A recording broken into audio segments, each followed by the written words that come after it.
So here's my 4K disc. It's Wonder Woman, and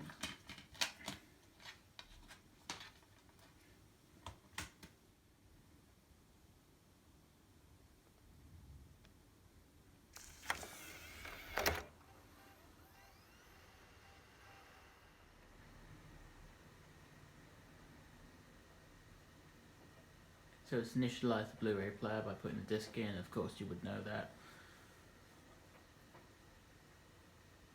But even if your TV does not support 4K, it will still run. And what I've noticed, this is a 1080p TV. The picture quality seems to be somewhat better with this disc, even though obviously the TV can't output the signal. But you do see some of the detail in the higher quality copy on this disc.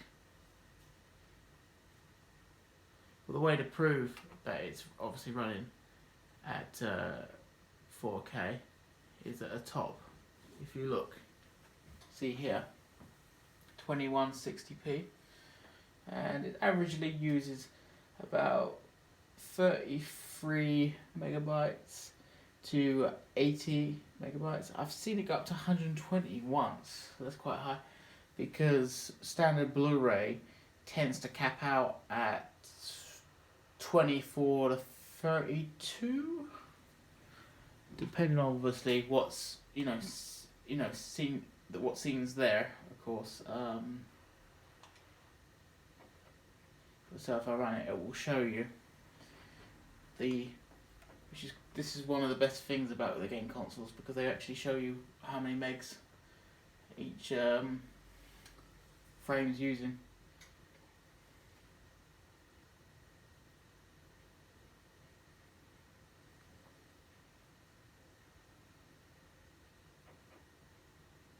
So there we go, 23.98 frames per second, and it's using 1.1, 21, 29, 13, 17.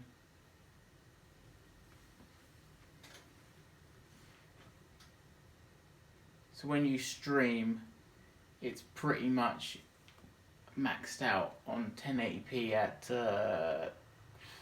3 or 4 megabytes,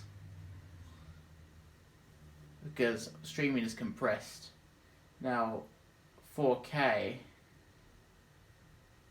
see, it went at 48 right there, just on that. So obviously the more detail in the picture, the more things going on in the actual, what you're seeing, obviously takes up more memory to display.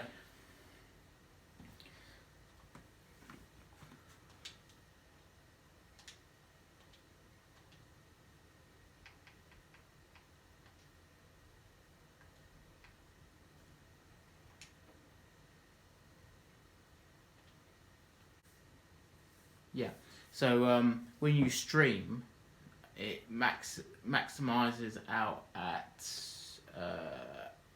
well, I've ran a 4K film on Netflix, and that tend to go to 25, 26 megabytes, which of course is the same amount that a standard 1080p Blu-ray disc would use. So 4K streaming and 4K Blu-ray, what's happening there is when you're streaming, it's really compressed. So they put detail in, like,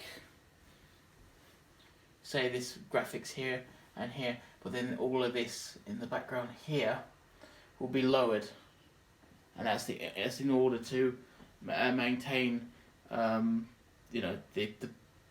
order to stop it from buffering, because if it uses too much memory, and of course say it uses the full 80 meg that it should use for 4K, then it could kill your internet connection, because it could either buffer, or someone else is on the network and it slows them down, or slows you down, or things. So the thing is, what happens with streaming is that they obviously lower the memory capacity to display.